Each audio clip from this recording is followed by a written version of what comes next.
Welcome back to People's Imbizo. Thank you for staying with us. This is the second edition of the program. Like I promised you before the break, we're now talking about renewable energy and how this can assist when it comes to air and water pollution. Just to make it very clear that the views expressed by our panels are not of ANN7 or People's Imbizo. They are clearly of our panelists here. Of course, we encourage free speech. If you're at home and you want to join in the conversation, our Twitter handle is at ANN7TV. We did invite ESCOM to be part of the panel so they can also have a right to reply. Unfortunately, we didn't get much luck with them, as well as Environmental Affairs. We did invite them to the conversation and to the program, but we didn't get any joy from them as well.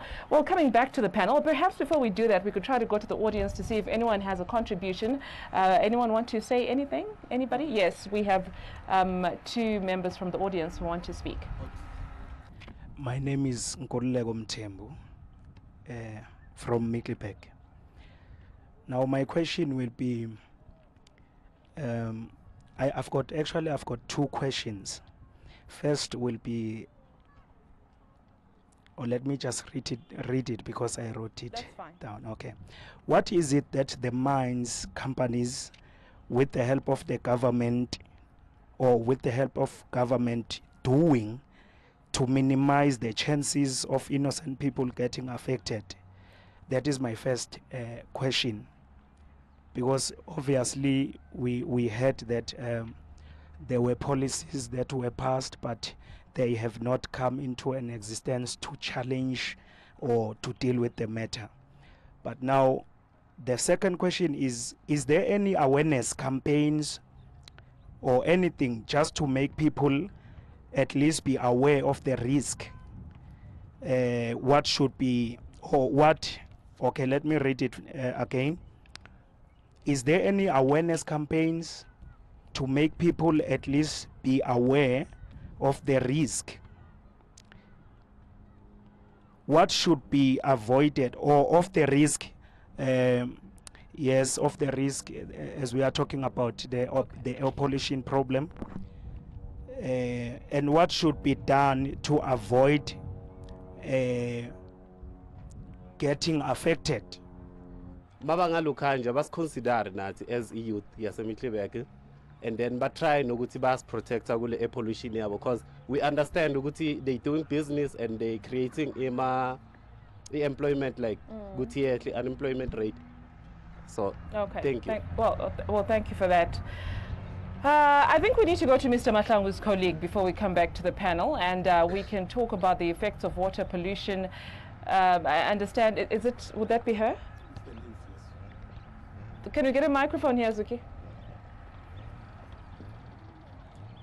I understand you'll talk to us about water pollution, and also has there been an awareness campaign, not just to the workers who are trying to get into this profession, but also to the environment, members of the community, to know what dangers await them and what they need to do to protect themselves? Okay, thank you. Firstly, I would like to greet the audience, and my name is Solilengs from Kangala District. Responsible for municipal health services, of which one of the functions is water quality monitoring. Currently, so as a district municipality, we are responsible for water quality monitoring as one of those mandated functions from National Health Act. So I would like to also to give that information to say, as a district, we are doing water quality monitoring around the mines, around the streams, and also within the residential areas. So around Ngangala district, there are few of the municipalities where we got compliance, non-compliance. But around Steve Chwete, which is around Inclusive, the water pollution we are testing, and we don't find a lot of non-compliance. Yes, of course, there will be those non-compliance here and there where there's a high sulfate content on the water, changing it to become brownish. But that doesn't mean the water is not good for human consumption. So on that one, I would say as a district municipality, we are playing that role of monitoring the water quality around our communities. That includes all your 6 LMs within the district. And when coming to the issue of environmental awareness, we do have a program in terms of environmental awareness where we engage with the schools, and also the community at large. That includes also your local all the 6 local municipalities. Currently, so we are also going to have another environmental awareness on Friday, on the 13th, where we educate the community regarding our environment, regarding the air pollution effects within our communities. On a nutshell, I would like to say, as a district municipality, we do give out information targeting the community, the preschools, our primary schools, when we're talking about all the side effects of our mining around the area and the side effects of the water pollution within our community. So from that, I would like to say we are doing, and there is a program that we are running with the LMs. Thank you. Yeah, so before you sit down, I have to come back to you. It's all very well that you are targeting the community members and you're doing awareness campaigns, but are you also targeting the culprits who are responsible for this water pollution? Because that's mainly your department, right? Because statistics do mention that the pollution in Highveld areas has not changed. It is still very highly polluted. So what licensing exactly are you doing?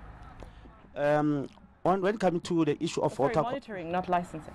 Water quality monitoring. We do more especially around our mines and the residential area around the mines. That is where the results are also being communicated to the very same culprits, to also look into the issue of the water that has been released on the streams. Like for instance, when we're experiencing the problem in rainy season, where there is a lot of runoffs, more especially from our industries, that also have a certain impact on our water resources around the local municipalities. But that one, like I've mentioned, we do communicate with the local municipalities and also with the very same culprits, because there is other MSRG where we include all the industries to also be able to answer certain questions that are being asked by the very same communities that are being affected by the pollution. So when you monitor, when you find water that has been polluted by these companies, whether they're mining companies or whoever it may be, what do you then do going forward to make sure this water is not contaminated going forward? And how do you hold them to account to make sure that not only are they held responsible, be it a punitive measure, but this does not continue? When coming to, we got also our environmental management section where we have our environmental officers from the district. That is where now we have a problem like pollution within, not specifically, you'll never know whether it's specifically from a single mine or one mine. So that is why I'm saying it is better for us when include them in our MSRG and our environmental management forums to indicate to them we have a challenge in terms of the water pollution within our local municipality, more especially our Highveld priority area where there's a lot of mining activity taking place. We do engage the companies and also to talk about, but we cannot be specific to that indicate that there's this mine coming from, this water pollution is coming from this mine, unless it does indicate there's a only mine around that area. Then we can know that it's only the specific mine that is having a certain impact on the water pollution. And so before I let you go, what level of chemicals or what kind of a chemical would you say, okay, this chemical is in the water but it does not pose a danger to the community? Is there such at all? I've already indicated that we have a high level of sulfate. Oh, that sulfate will be fine. Yeah, that will, you have to fight on our water solution. That is the one that is more especially turning, like when you open the taps, it becomes the water is more brownish. It has a long-term effect, but it's not chronic as compared to these other acute parameters. Oh, that still sounds very troubling to me, but thank you so much for your contribution, sir. We certainly appreciate it. Can I get the doctor? No. Okay, very quickly, but I want the doctor to explain that to us and exactly how dangerous that is. Important. We also have to be very careful about sulfates, right? Because if you find sulfur in your water, that could mean a development of acid mine drainage. And within Middelburg, Witbank, within the olifants, we've got a problem that we've got so many mining. One, we have to deal with the cumulative impacts of the just in the stream. The doctor to But explain then, that. I'll come back to you. I'm Okay. sorry, I'll come back to you. I just need Dr. Mohammed to explain this to us. From your field of profession, Dr. Mohammed, what amount of sulfate that turns water to brown that we shouldn't worry too much about? Of course, so here says, you know, it has long-term effects, but it's okay for people to drink for now. I think Thomas will probably be a better person to answer that. I'm not a biochemist, Okay. but it does sound bad. I mean, if they're telling us we can have so much of sulfate in our water, that's a heavy metal. That doesn't Okay, sound my to be mistake good. then. Let's come back to Thomas. Apparently you're better informed with I this. think I'm so. sorry, I thought a doctor would understand this more, but clearly I was in the wrong here. Look, we have different standards, and I think Soli knows some of the standards Okay. as to how much sulfates should be in our water resources, such that if we clean them, then we would say they are safe levels of Okay. consumption. There are those standards. But I think for me there are two things. One, we have to deal with the cumulative impact of all these industries.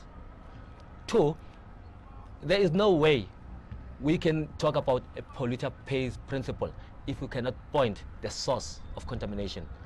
So if we've got 10 mines next to each other, like you see when you drive around, because they're always close to each other, if we cannot identify this one specific mine to be responsible for water contamination today, if I cannot identify, say, Henrina Power Station to be responsible for the increase in sulfur in our air, how do I then talk about the polluter pay principle? Because I don't have a method or a system to identify which source of emissions am I Yes, talking how are you able about. to monitor it if you don't know where it's Exactly. coming from? That's problematic. And currently, when we've been saying to government, you need a system. Even if the industries report to you, you need a system to verify the reports.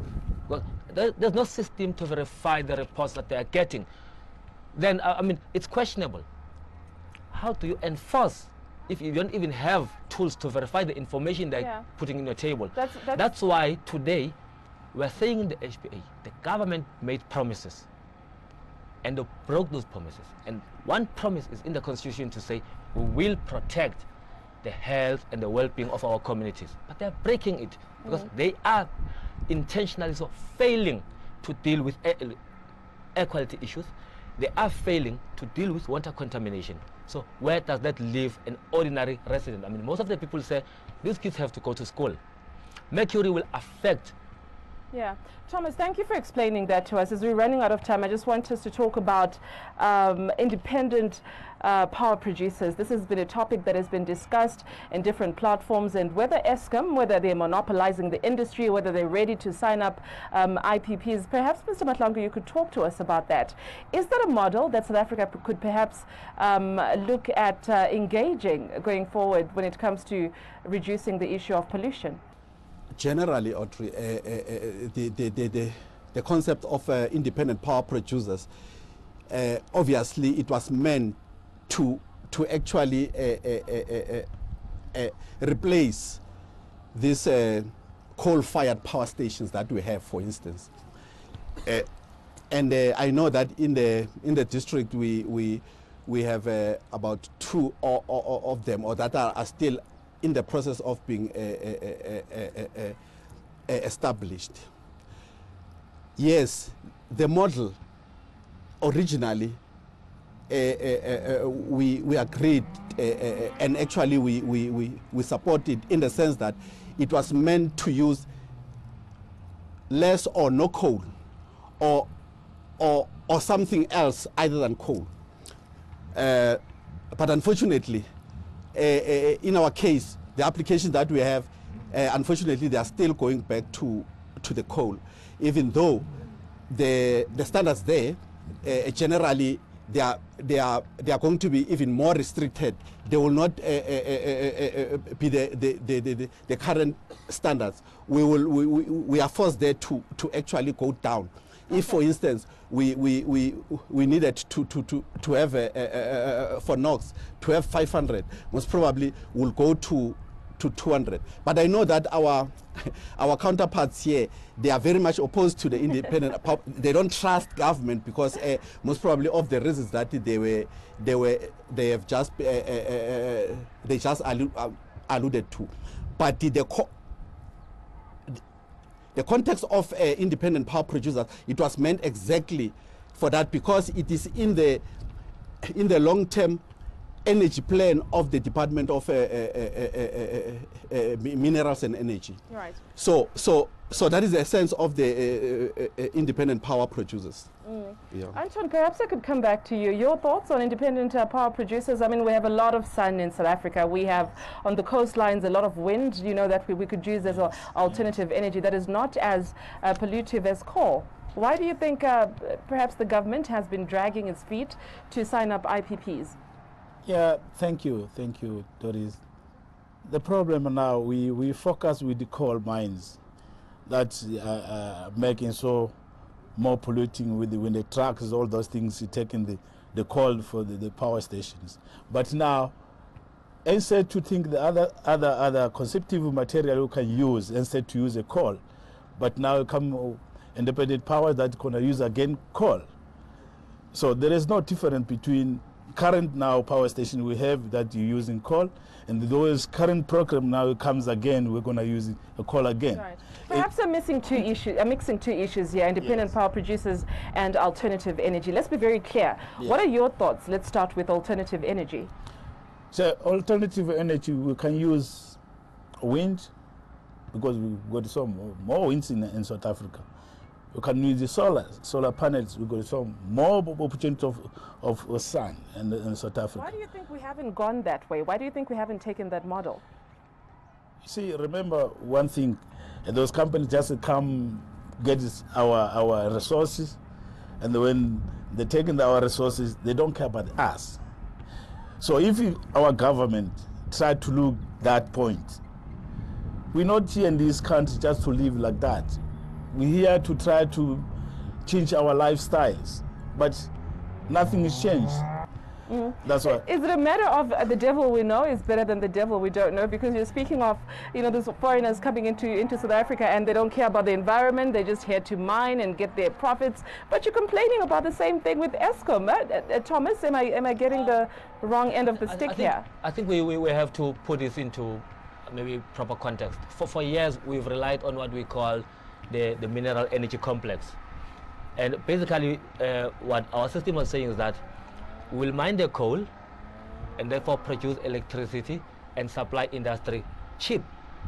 That's the whole notion around the mineral energy. So when they discovered coal within the Highveld, hence you saw a lot of these power stations mushrooming around the coal plants so that they could supply that.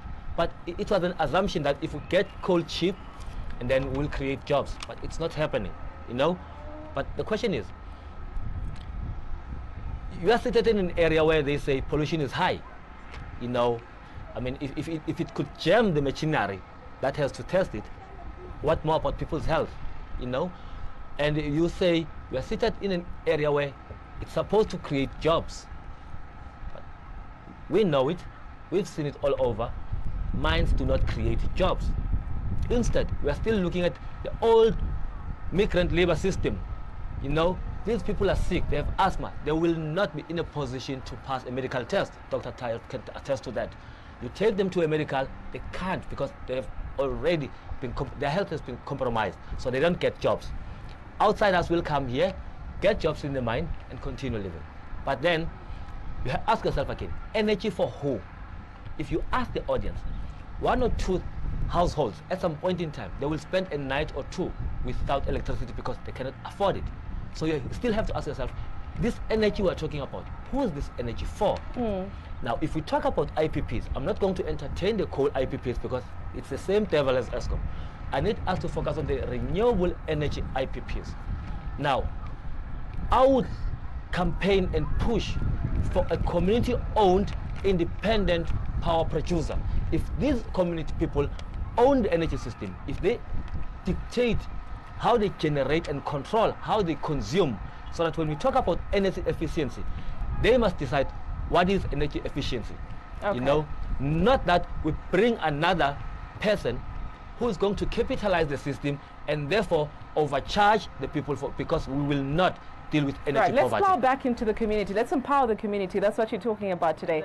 That's amazing. We've run out of time. I'll just ask for the last comments from our panel as we wrap up. Dr. Mohammed, any words of advice to, without, of course, giving them any invoices, and as a medical doctor, what they need to look out for if they're working in mines, if they're in an environment that is exposed to water and air pollution because of the mining environment around them? I think general health of a person, if a person is not feeling well, or if children not feeling well, they need to seek medical advice.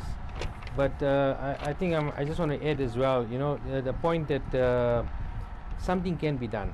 I think maybe there's not enough will by the owners of these mines, well, from Eskom itself. There are programs that can address the emissions of sulfur dioxide and all those kind of things. So there's competing interests between profit and public health. I think we need to have that debate and that discussion. From our side, we know for a fact, for now, we're still going to see more children with respiratory illnesses. We're going to see more people with asthma. We're going to see people pneumoconiosis, lung diseases, cancers due to air pollution. That is not going to change in a short time. Unless something that's really been done, people will, from political and from business side, really come to the party and decide, really, we want to make a difference. We know they can make a difference. We know they have the money to make a difference. They may take a little less profits, but do they really want to make a difference? Right. I think that's the important funds point. are there. You know, the we have funds the are there, the DMR, resources we are have there, all these the funds knowledge that is there, everything is there. Yeah, so but political will has to be there, and not just political will, but also from the corporates has to be there. Thank you so much, Doctor, for that invaluable advice. Anton, any last remarks as we round up? Yeah, I think if our minds be concentrated about our community who live in this world, because now we don't talk about South Africa, I think about the world at large. We concentrated to try to show people the most dangerous situation, we deal with it. Instead to look our pockets, instead to look our economy to be higher, and forget about the people who live in that area. Because you can't get the economy without the people. Right. So you can't make investment without the community that you have to look for it. I like that. You can't continue to ignore the people, the human resources that you need to make the economy work, you know, by just worrying about your profit. Very important right there. Thomas, very quickly, I know I've given you a lot of airtime today, but I think very quickly as we round up. I think we need to respect constitutional rights. We need to get the government to get their act together. They need to start enforcing the regulations. Even though we might say they are weak, let them enforce them so that we could begin to work out a clear process of saying we are protecting the people and we are prioritizing the people rather than profits. So they need to get their act together. They need to enforce the current regulations. Mr. Mahlangu, how do we get our act together? Final remark. Yeah, thanks, Audrey. Thomas knows that at least 4 times a year we do come together as industry, ourselves as authorities, and the NGOs, including the community representatives. We meet in what we call the high-felt priority area implementation task team. I will encourage my counterparts or even the health sector to join us to engage at that platform. But also, I'll also request that next time when we engage in this kind of an important topic, we also get industry to come in, including other sector departments like DMR. You see, DMR, we're talking about mines here, and obviously all the powers of allowing or not allowing mining activity sits there. So it's very much important for them to be invited in this kind of platform. And Mr. Mahlangu, I can tell you this, I have very smart producers who made sure that they got in contact with DMR, the environment department, to make sure they'll be a part of this panel, even Eskom, but we didn't get any joy from them, unfortunately. This is why we thought we'll just go ahead with this very important discussion with you, who have honored us, you know, to join us on the panel. But of course, what you're saying is very important. We continue to engage them and make sure they avail themselves to, of course, answer these very important questions. Thank you so much for your your time, my panel. It's been really a pleasure to engage with you and, to have your words of wisdom. Of course, you, our audience, for joining in the conversation. We certainly appreciate it. So as the sun sets here in Middelburg, our show also ends, and you're at home. Thank you for joining in the conversation. We certainly appreciate it. This has been People's Imbizo, brought to you by Africa News Network. Thank you for joining, and goodbye.